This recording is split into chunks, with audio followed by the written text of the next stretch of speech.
My Seven Chakras, episode 150. I slept and dreamt that life was joy. I awoke and saw life was service. When I acted and behold, service was joy.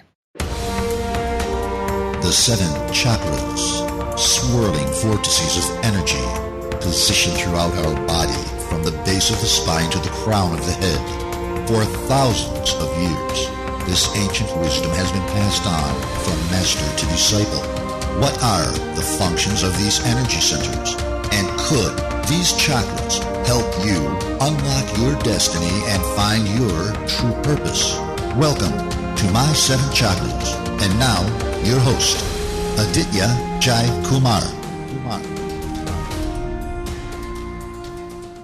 What's up, Action Tribe? AJ here, your host, friend, and fellow action taker. And we are back once again to share these few moments together while we learn, grow, and transform ourselves and the communities around us. So do you know what's the best part of a podcast, Action Tribe? Once recorded, it will be there forever. So especially if you're listening to this episode in the year 2025, or maybe if you are my grandson listening to this episode right now, then remember that you have powers and strengths within you that you can't even begin to imagine. Find out what your dream is and go after it like your life depends on it. Now, before we begin today's episode, Action Takers, I want to give a shout out to all you Snapchatters out there. As you people know, I always look for ways to serve you. And very recently, I jumped on the Snapchat bandwagon, and quite honestly, I find it really amazing. I've got a series called Action Moments on Snapchat where I share background scenes from my life, nuggets of inspiration, and ideas that will help you get and stay motivated. My Snapchat code is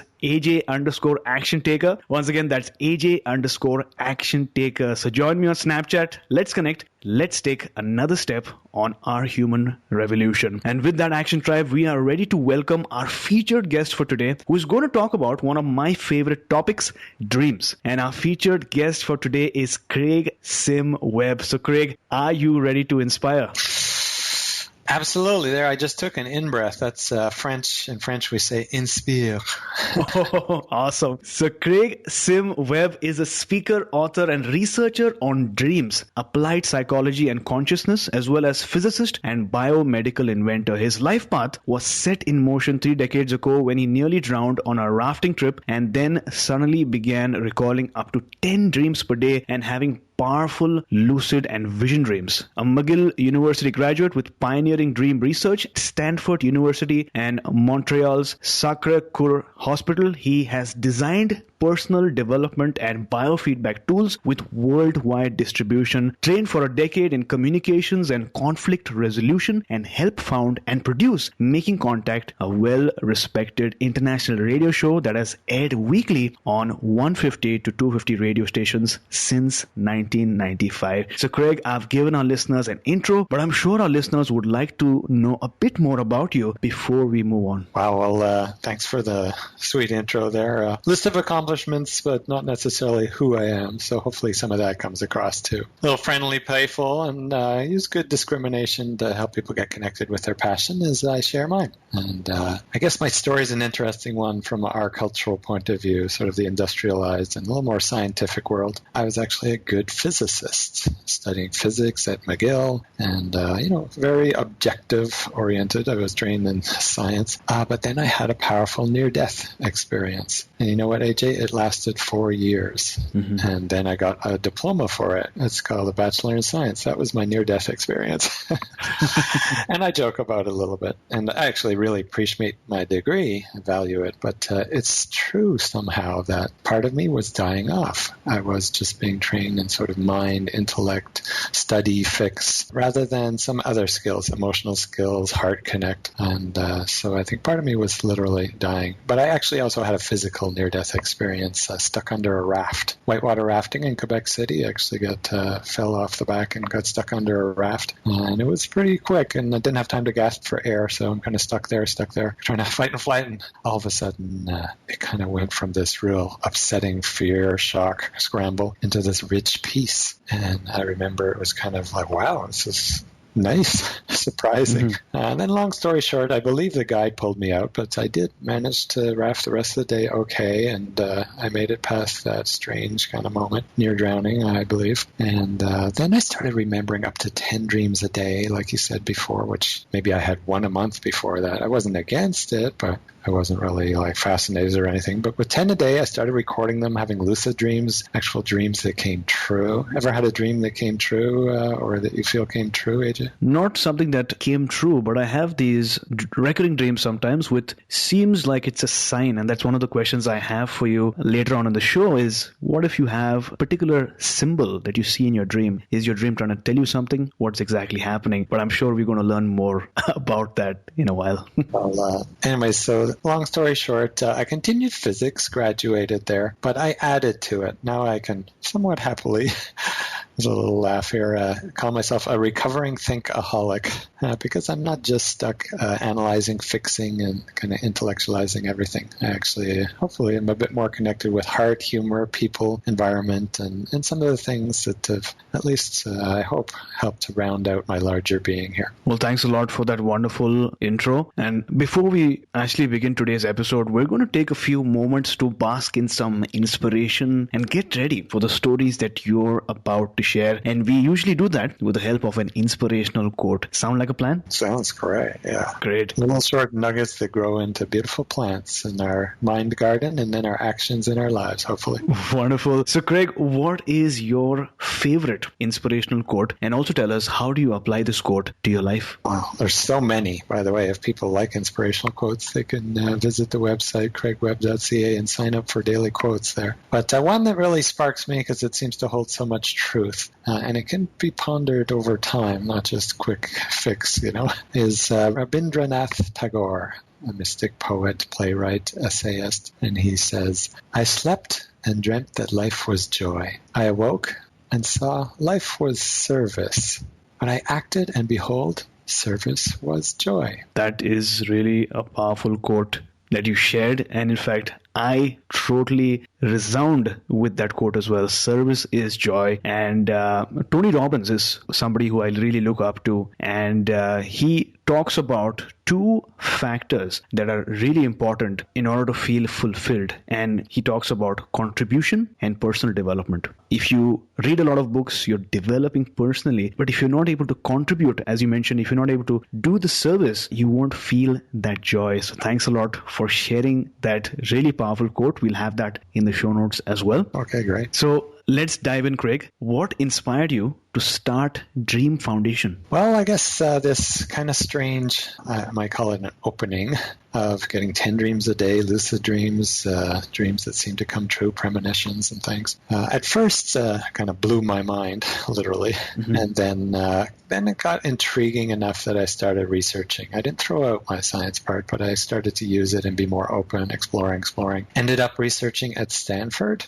Some of the listeners may have heard of the pioneering lucid dream research at Stanford University in California, which I was involved in, and we actually scientifically proved in the sleep lab with electrodes and different measurements, somebody can be conscious and aware, like, as we're talking now, with sort of their waking mind, but while their physical body is asleep. So another way to say that is lucid dreaming, and we scientifically proved that, and other things that we showed there. But that was one thing, and I guess starting to see that, wow, lots of people can benefit from this. A lot of people seem fascinated. Personally, I get inspired whenever I can share some of this info. I returned to Canada and created the nonprofit Dreams Foundation, dreams.ca, to help people connect with some of the information that was hidden off in sleep labs like Stanford and elsewhere, and some of the valuable skills, techniques, and things that every person could use, not just a researcher or scientist, health professionals, anybody in their job and their private life even. And so it's an informational mission largely, but also we've held conferences, and there's been different, gizmos and techniques to help people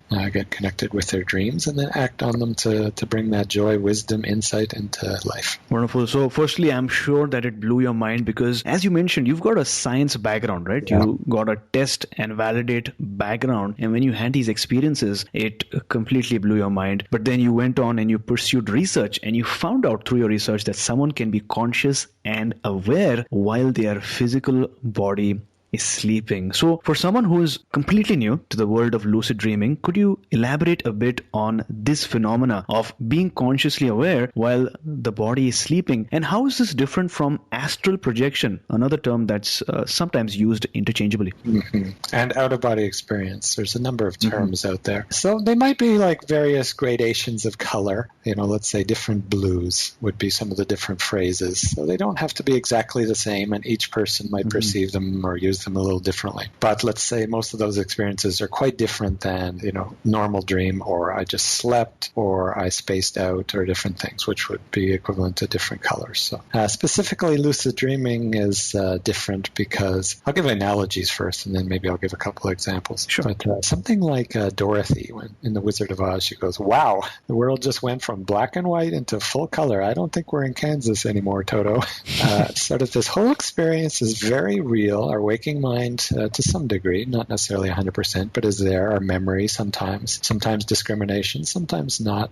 Certainly, usually, or I'd say almost always, lots of excitement and intrigue, fascination, sometimes so much that we wake up quickly. That's usually new dreamers. But where we can perceive things and interact in real time. In other words, we can choose, make choices, guide the dream, or at least respond and not react. Instead, we get a choice to how we'd like to perceive a situation or respond emotionally. And we can use those same skills. I call it lucidity, and when we expand to life, I call it lucid living in life. So not just things that are lost off in dreamland, but how to bring different parts of ourselves together. Our visionary part, our deep subconscious wisdom from, let's say, dreamland, or other things, symbolic creative skills, some of the things that we see all the time in dreams, and bring them into our lives. And then vice versa. How can we bring discrimination and learning and scruples and wisdom from life into our deeper self, our psyche, and really become a fuller person? That's kind of my expanded definition of lucidity, and we can practice with conscious dreams. Mm-hmm. So you mentioned that those experiences that we have while dreaming can actually be used in our life as well, especially the symbolic creative skills that you mentioned. Now, many of us dream at night. Sometimes we get really pleasant dreams, and sometimes we get nightmares, and some of us get these recurring dreams again and again, and usually there's some symbology involved, like flowing water, or seeing a little puppy follow you around, or maybe not flying but hovering above the ground. So is there a reason behind our dreams? Are we being given a sign? Or a chase dream. Have you ever had that one where you're being pursued, AJ?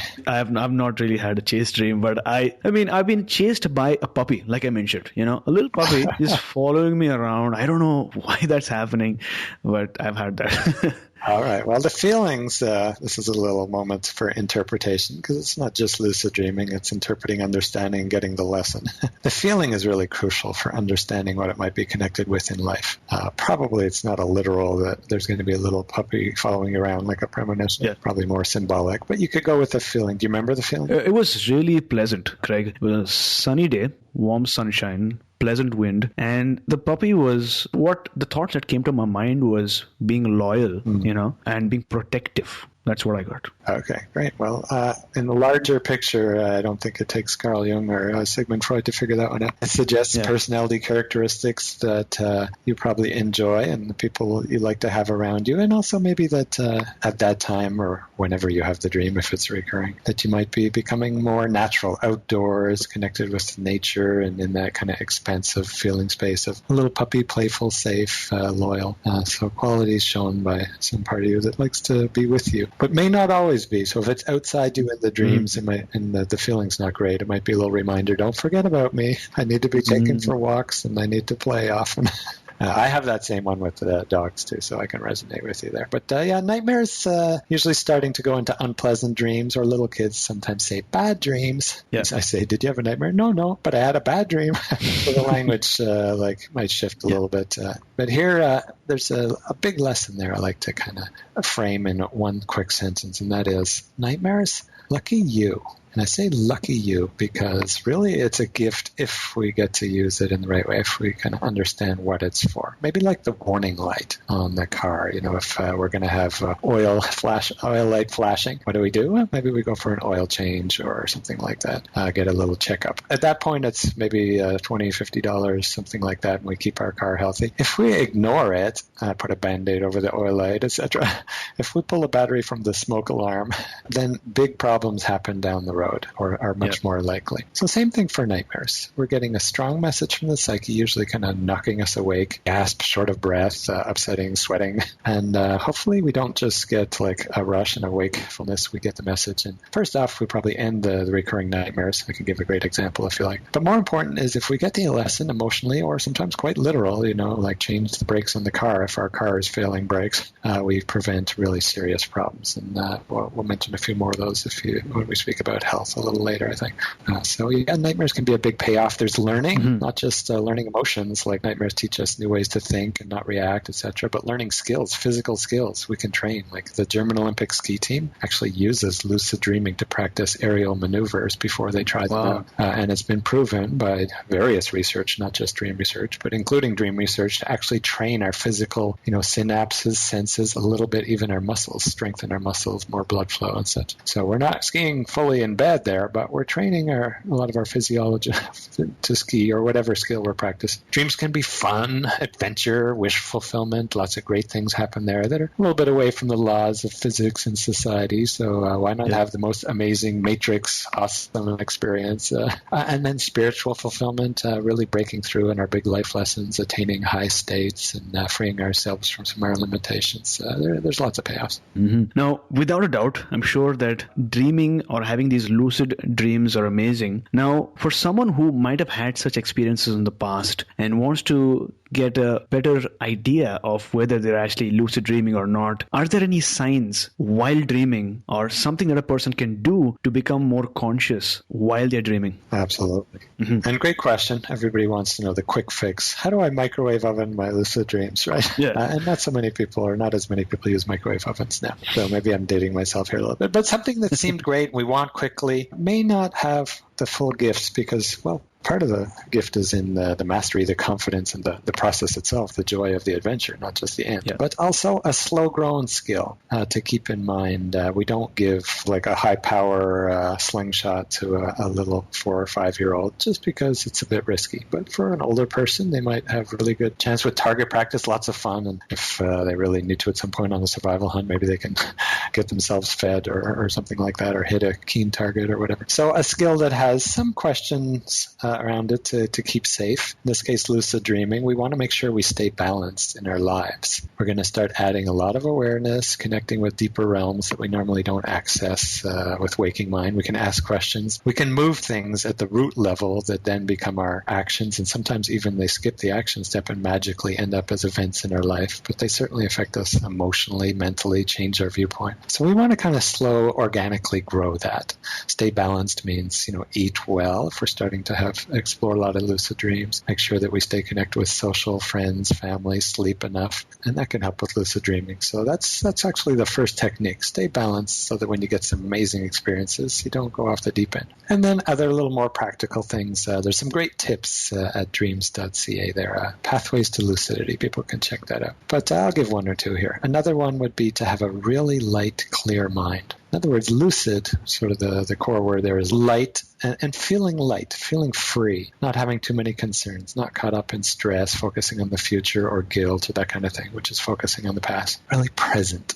So a light, clear mind as we fall asleep can really work wonders for lucid dreaming. And then a simple intention. If we press the go button, the machine turns on, or if we have the software installed, we can run the program. And the analogy there is just a simple intention and maybe a little visual practice of what we're after. Hey, I'd love to fly tonight, or I'd love to breathe underwater, or whatever the person's wish is for lucid dream. I'd like to meet my friend and have a really beautiful romantic interlude with him. Somebody just wrote me about that this morning, so I thought that was a fun one. But whatever gets us motivated, and then a little intention, reminding ourselves, that's what I want to try. So there you go, action takers. Try this out before you go to sleep. Try to have that intention of what type of dream you want to have. Do you want to have a romantic getaway? Do you want to have an adventure? Do you want to meet somebody new and exciting? Whatever it is, try to have that intention and then relax eat well, maintain, healthy lifestyle, and that's when your lucid experience is going to be better. It's not a one-fix solution. It takes time. It's a slow, organic process. And Craig, I know that you teach people the art of lucid dreaming. How does a person go about learning how to lucid dream? Could you provide us an overview of what the learning process is like? Yeah, well, one of the things that I'm super passionate about, truly, is the teleclasses I offer. And sometimes live classes, workshops, and things. But teleclasses,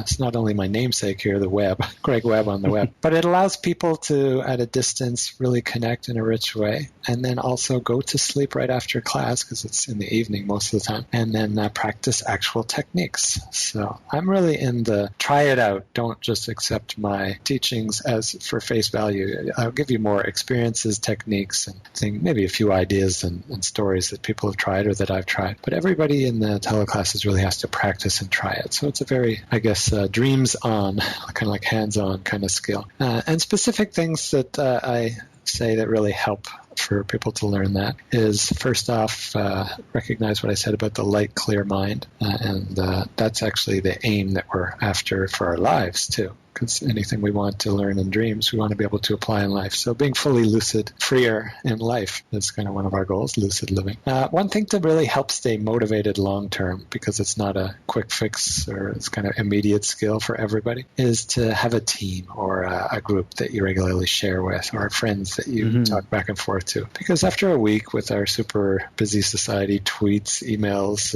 all kinds of information, and I guess schedules through the roof with different things for many people, we get easily distracted. So to have a group motivating, that's actually probably the biggest one. And then some of the techniques that I shared helps an awful lot. And then an invisible one. And this I only learned after seeing it in process, because, starting this stuff, there wasn't really too much written about it. A bit from Stephen LaBerge, who I trained with at Stanford, but it wasn't so much before or after that that was really getting at the core of how can I really become lucid fully in a lasting way, not just a quick once and then forget. And that's a little bit invisible and obvious, but the general idea is to actually solve things like recurring nightmares, actually heal really upsetting dynamics of reacting in life, which is probably what the nightmares are about anyways. And as we kind of clear up some of those, let's say, blocks, limitations, or where our baggage, our stuck places are, then naturally lucidity develops on its own, and we don't even have to try or go after it. It's just, in fact, it's always there, but we just get stuck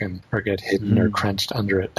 Wonderful. Now, let's take a few steps back. Take us to the moment when you first became interested in this field. Yeah, well, I mentioned I had the powerful near drowning there, and then started having fascinating dreams. And my dreams would, how dreams kind of disappear by the time you've maybe had breakfast or maybe even the shower, AJ? Yeah. They're kind of a different frequency of thought. I mean, even if you put electrodes on your head, you'd see a bit different frequency pattern there. So you can think of it as a delicate thought. Some analogy might be like a butterfly that touches down sort of briefly. There's lots of tips and hints for dream recall. But I started remembering the dreams that would last well past lunch, sometimes into following days. And I was like, what is this? So I guess my intrigue and my scientist got fascinated. So motivation and fascination is a big one. And then I had some powerful experiences that really started, I guess, shifting my whole viewpoint. One of them was right early on, just slightly after my near drowning. I was in Florida on a swim training camp. I'm a big competitive swimmer. Not anymore competitive, but I still swim quite a bit. But back then, I was sort of top national level. And training camp there, I woke up with this super dread. Wow, something's really wrong with Grandpa. I wasn't quite sure what, but it was pretty serious. Maybe even like, I hope not, but like death or something like that. Or close to it, very serious. And then I said, or maybe Grandma too. I wasn't sure, but it wasn't super clear. But I just kind of let it go. And at that time, I was kind of the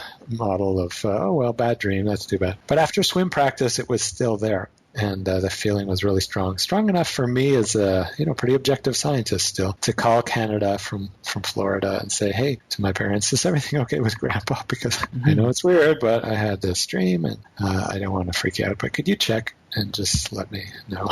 So they said, okay, well, we think everything's fine. And they checked and called back and said, yeah, it's all fine. So I guess it was just an upsetting dream, maybe symbolic or something. And I said, okay, well, thanks for checking. You sure anything with Grandma? No, nothing. And then 2 days later, when I came back from training camp, they said, we didn't want to call you because there was only about a day before you were coming home, but your grandfather's just had a stroke. He's in the hospital, and he's actually pretty close, touch and go. We're not sure if he's going to make it. And that was freaky enough, and they were pretty upset that I I had mentioned it before they go, but actually when he went in, your grandma went also, and she said she had a headache a week ago. She didn't even tell your grandpa, and she's had a minor stroke too. And then the big question came like after that, how did you know? I just, hopefully I was just humble. I just said, I don't know how I knew, and I just had this dream. I don't really know. I didn't know it was true, but it was strong, and the feeling was strong. And so it started me questioning, and that led to all the research and eventually sharing some of what I discovered. Well, thanks a lot for sharing that story. That is really interesting because, as I shared earlier, you have a science background, and when you have this experience, especially when you share it to people around you, they're also surprised, right? Because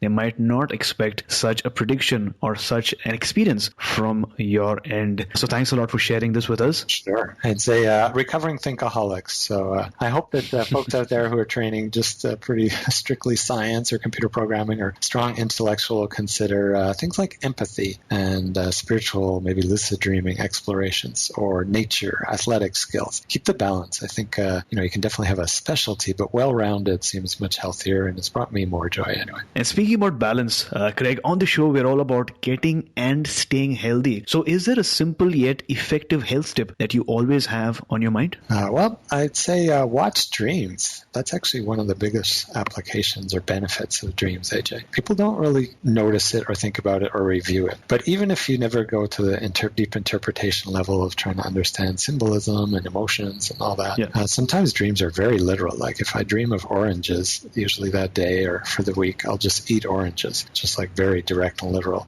Sometimes I've gotten very specific diet advice that solves health problems that I was trying to solve for months, but not logical. Example, I had really strong skin acidity, or I guess itchy skin that they said was solved from was caused by acidity in my digestion and things. So I was like, oh, okay, well, I don't know how to solve it. I tried a number of things, and I wasn't really too keen on medications. But I asked dreams. I went to sleep with intention, and the listeners could try this. Just a clear mind and then a simple singular intention. Wow, what could I do to sort of solve the skin problem, maybe the acidity? And I saw myself I saw pineapples. I didn't see myself eating them. I was like, oh, pineapples, interesting. But I woke up and my intellect said, isn't that like a citric fruit? Isn't that more acidic? And I said, oh, I don't know. So I actually bought pineapple juice and spread it on my skin. I thought maybe they're supposed to kill little nits, or it's supposed to solve whatever the weird dry skin is. And then the next night my dream says, no, don't put it on your skin. Just drink it.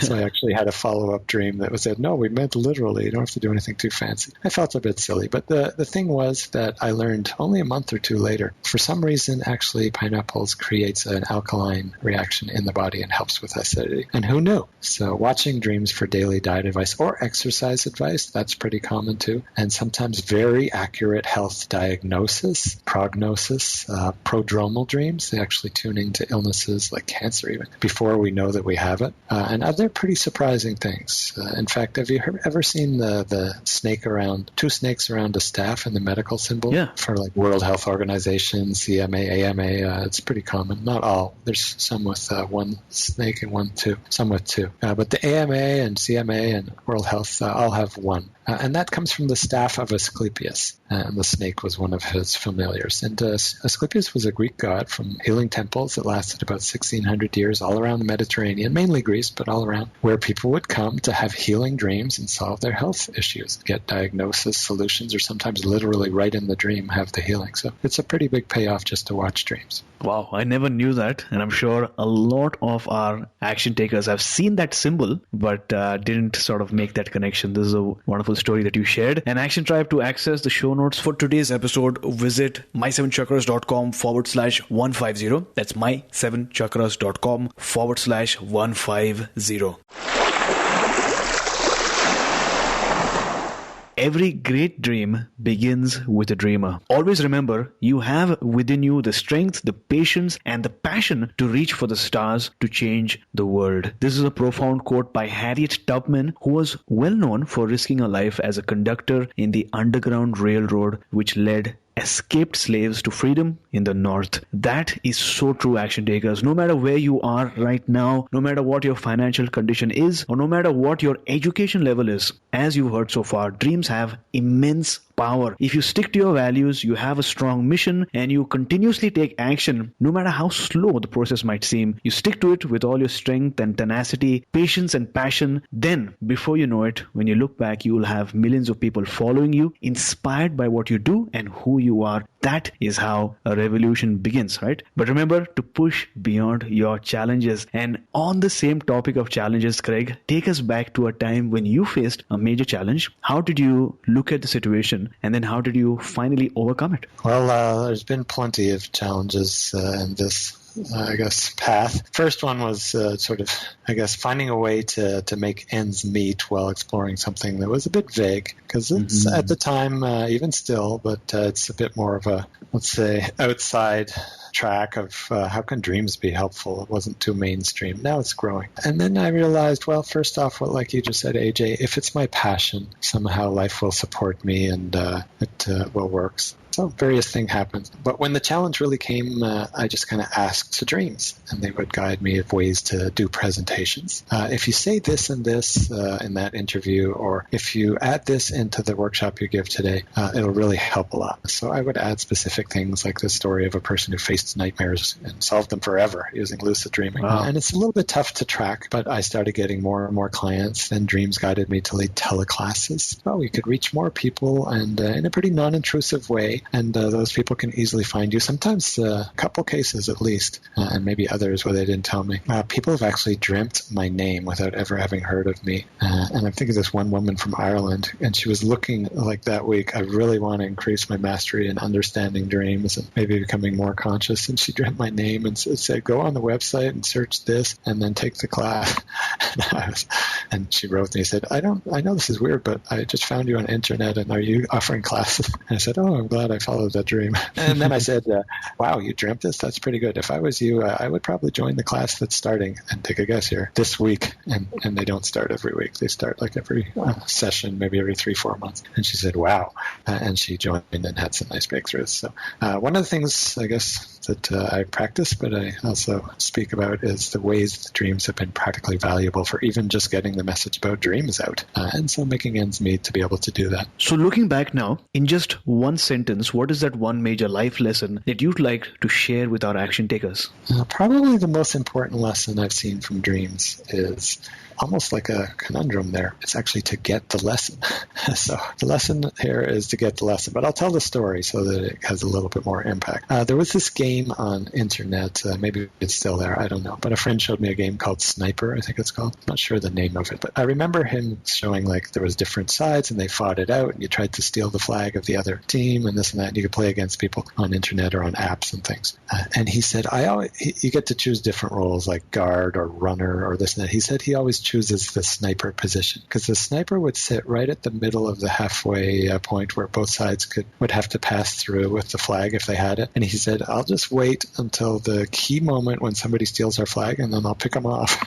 And, that was kind of the computer game, but I liked that. I thought, wow, that's pretty neat. So there's one key place in the game where that's the most important essence of the whole game where you won't win, where you win or lose. And then I guess about a week or two later, I had this powerful dream, a lucid dream, and I'm watching somebody who's totally focused, like, I don't know what the word is, but like, let's say excruciatingly directly focused with full intention, looking down like the sniper was in the game, just waiting. And I'm like, wow, and my whole body's shivering. This guy is like super right on one thing and not 100 things. And then he turns to me very gently and just says this one thing to me. He says, make sure you get the lesson. And then he turns back to his 100% focus, just waiting. And I woke up going, wow, that guy's talking about the life lesson is the most important thing needed to win the game of life, or at least that's how I understood it. And I guess the body and the feeling experience I had taught me a little bit emotionally how to do that focus. Well, first of all, thanks a lot for sharing your story. You shared that at first, the challenge was finding a way to make ends meet. And I'm sure that many of our listeners are facing the same challenge when they're shifting their life, when they're transforming their life, jumping from one block to another. Finding that stepping stone is initially hard, but you you resorted to seeking advice from your dreams, getting those life lessons, and just taking action. And slowly but surely, people resonated with your mission, with your story, and with your intention to serve. And that's truly inspiring. Thanks for sharing. And Action Tribe, remember one thing, no matter what age you are right now, whether you're in your 20s, 30s, 40s, 50s, 60s, or even 70s, don't let anyone or any situation make you feel old to do something new. Because in the grand scheme of things, we are all so young compared to some of the trees around us, to the diamonds beneath the earth that have been there for millions of years, or to the entire galaxy itself since the Big Bang. So no matter how old you are,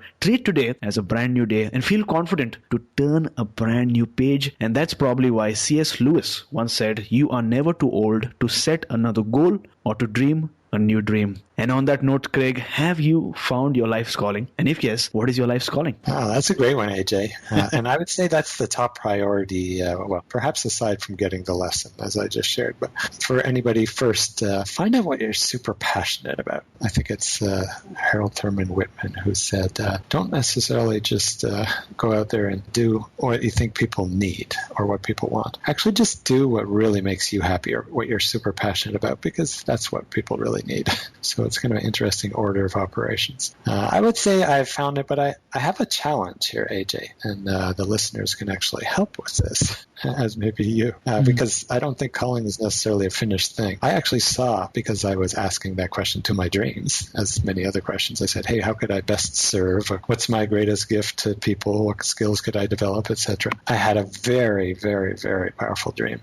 Probably the most emotionally, I guess, positive dream I've ever had, like crying at beauty, where in the first part of the dream, I saw myself going around to lots of high schools, different media, maybe interviews, even like this, AJ. So thanks for helping a little bit with that calling, where I was sharing some of the messages and the insights and all the things like I've shared today, how people learn about things that weren't too well known or they're becoming more known, hopefully. But then the dream shifted to a second part where I was dancing in a very beautiful dance with this lovely partner, a woman with kind of brown hair and just, I can't really describe the feeling, but just like, let's say, super glowing, almost like sun bright love coming between us. And then a guitar in the background and this beautiful music playing and such. And I woke up just almost bawling at the beauty, I called it. And I believed and got a pretty clear insight just as I woke up to that was my life calling. And that it wasn't just singular. In fact, it was sort of two aspects to it. And now I'm in transition. So this is where listeners can help here, maybe readers too. Actually, I'm including more and more of the dreams in the creative aspect. And I've been writing about music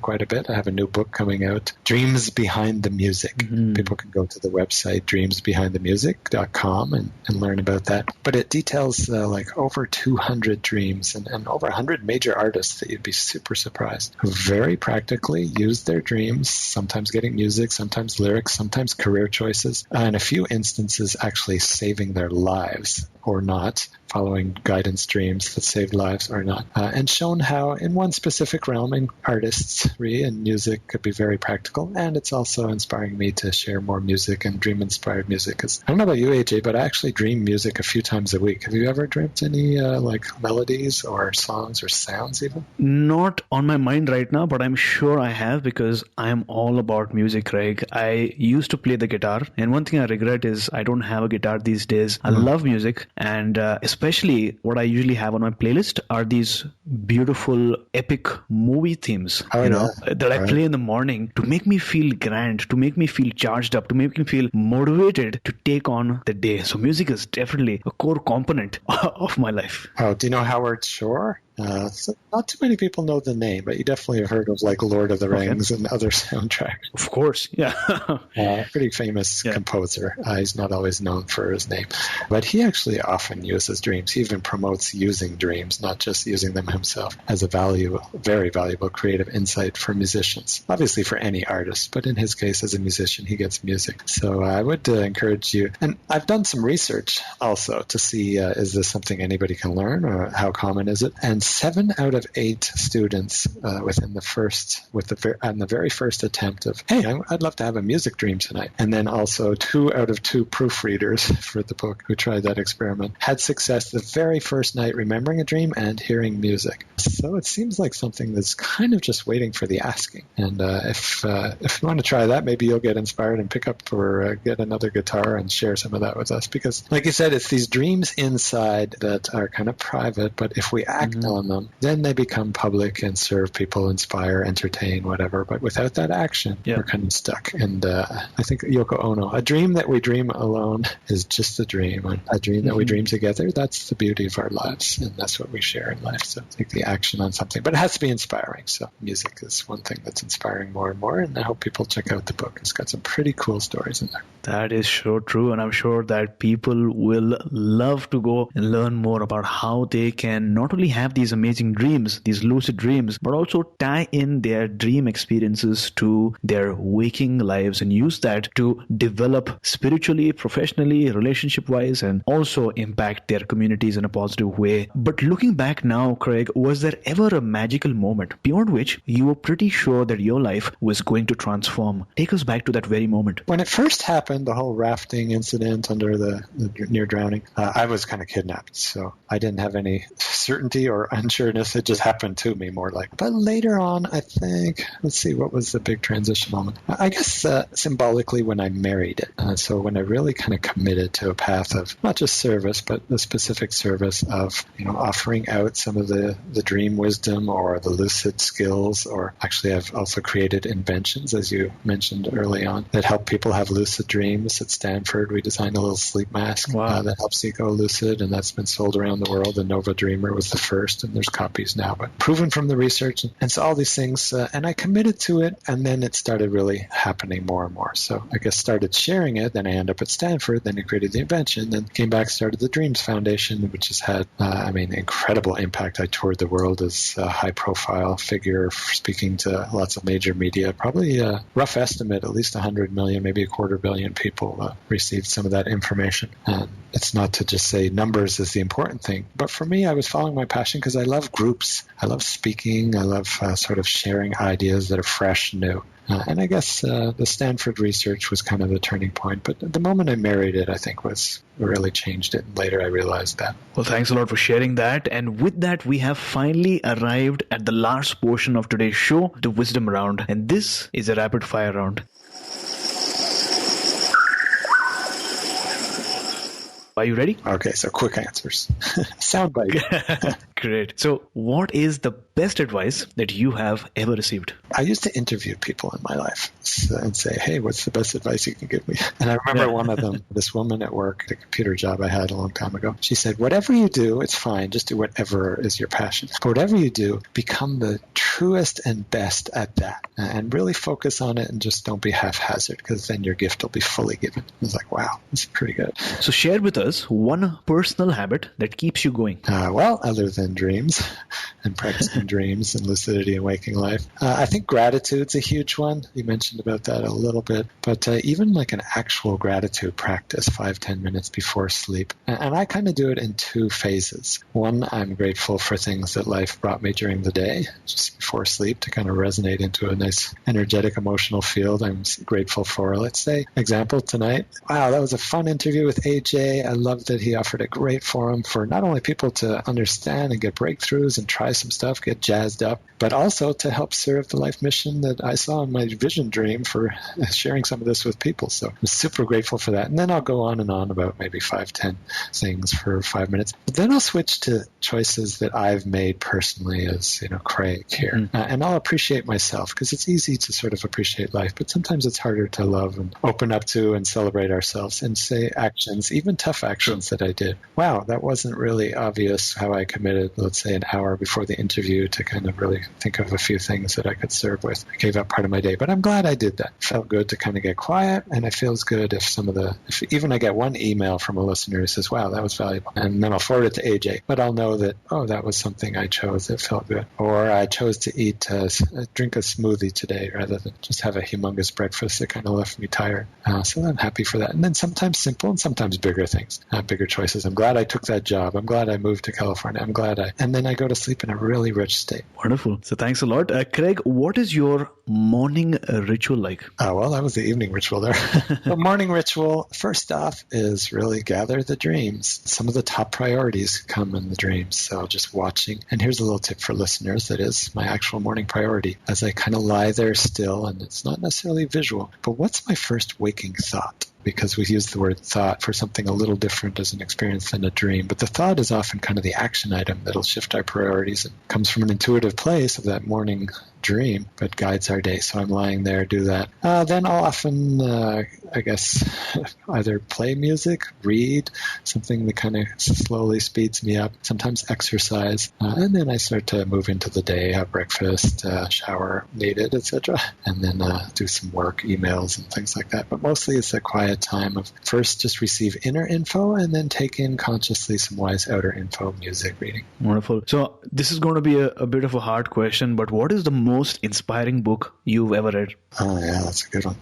There's been a lot of great teachers. I'm sorry to kind of just isolate one. But I would say the one that's probably most transformed my life from the root core up was Richard Bach, who's not too many people know nowadays, but was a pretty famous self-help author. His book, Illusions. I don't know if you know that one. It's about illusions, the adventures of a reluctant messiah. And he kind of travels around on a biplane, which he actually did, and tells his story of meeting a spiritual master who guided his life and taught him how to manifest things, and taught him some spiritual life lessons and things. And I started reading that before my big near drowning and my big dream awakening. But I think it was actually one of the seeds that grew into the breaking open of the floodgates that allowed all that to happen, because I started thinking, wow, maybe life is more like a dream. Maybe it is an illusion, etc. Wonderful. I think this is going to be my next book right now. Oh, yeah. Write that one down. That's huge.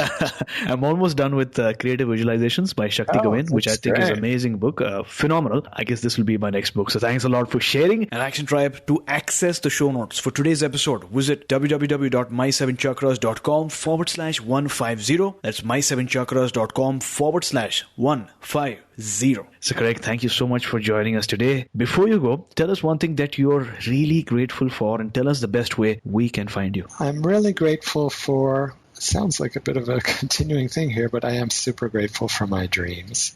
Just because even when I've had breakups where I don't write dreams, or I don't want to hear about the guidance for like quite a while, a couple months, but they'll keep coming back. They'll just keep offering support. Sometimes they'll entertain me when I'm sad and make me laugh, etc. So I guess the deeper word is my soul wisdom, the deeper forces, guides within that really come as dreams or sometimes intuitions. I'm super grateful.